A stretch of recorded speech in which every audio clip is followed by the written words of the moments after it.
the doctors don't actually know how it began for me. What's clear is if that man had sneezed on you, then you're most likely to get a cold. But for me, it flipped my entire universe upside down, and very nearly sent me to an asylum. For life. And the psych ward says, there is no need to worry. This asylum was built to help you. And just like the straps on the stretcher that you rolled in on, we are going to keep you safe and secure. It's not safe for me here. The history of hysteria, that mythical female disorder that over the centuries was blamed on sensitive nerves or the wandering womb. When they ask me what I'm afraid of, I lie. I can never expose you because I am the puppet for the monster. And these hands have become his. CBC News reports that women on average are diagnosed 4 years later than when the conditions are recognized in men. According to the book Doing Harm, women at some point during their journey for diagnosis are told that their symptoms are due to depression, anxiety, or that catch-all be-all, stress. Through the poetry in The Psych Ward Says by Anita D. and The Monster by Olivia Likens, the prose Brain on Fire by Susanna Cahalan, and articles from Washington Post, Huffington Post, and CBC News.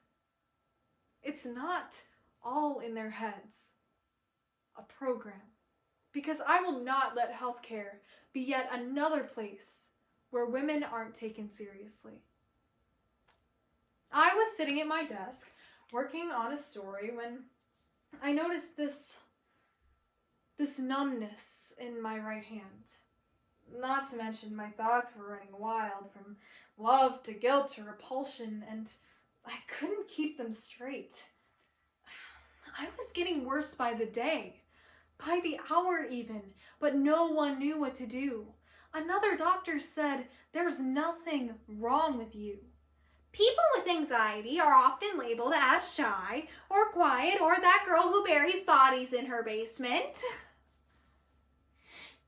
I've never actually been referred to as the latter, but I always assume that's what people are thinking. The background music swelled.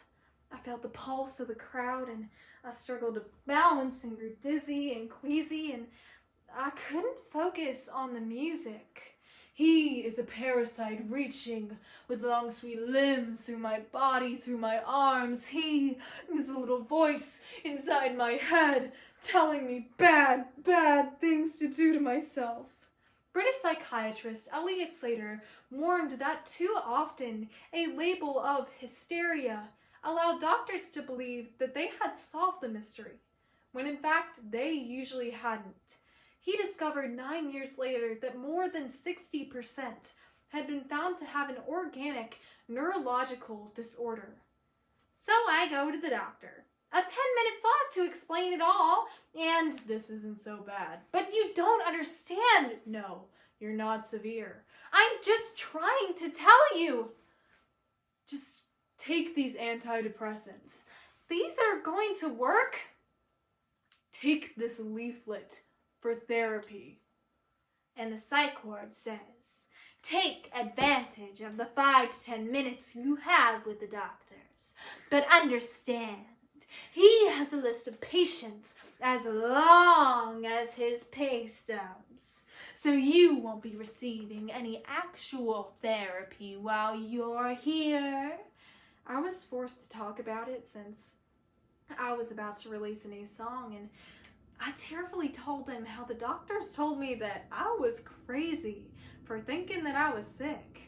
I'll have a wave of anxiety, and then the next moment I'm perfectly fine. Perfectly fine.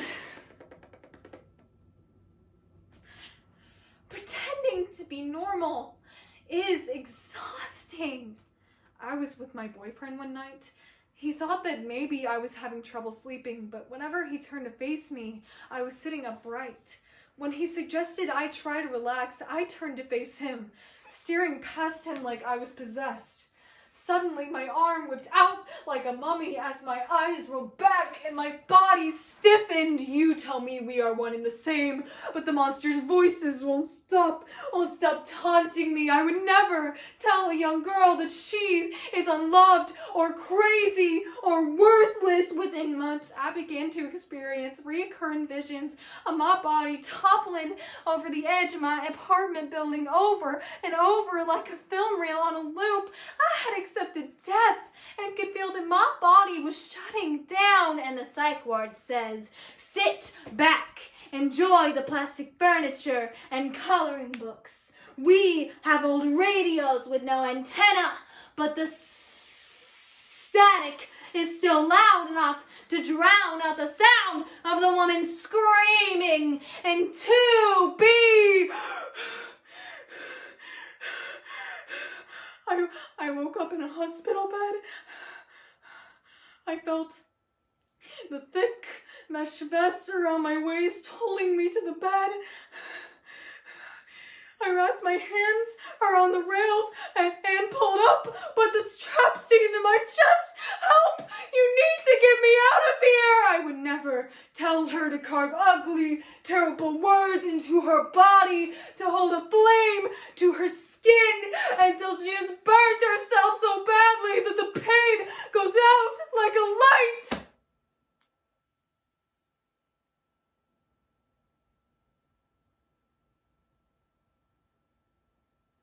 And her nerves are dead. Just like she should be. And the psych ward says, we figure if we keep you long enough, you'll eventually start to fit in. Or maybe if we keep you locked up, you'll eventually start to act out. And we will be right here, waiting to prescribe you something, to label you with a diagnosis. Women with lingering undiagnosed symptoms are often dismissed by the medical establishment. Many are unable to go to work, go to school, and have a high rate of suicide. So many of the reasons why I was not given my diagnosis for so long absolutely have to do with my gender. I was in bed for 2 years before I got my diagnosis. The first time I sang again, I was terrified that my voice had withered away with my muscles.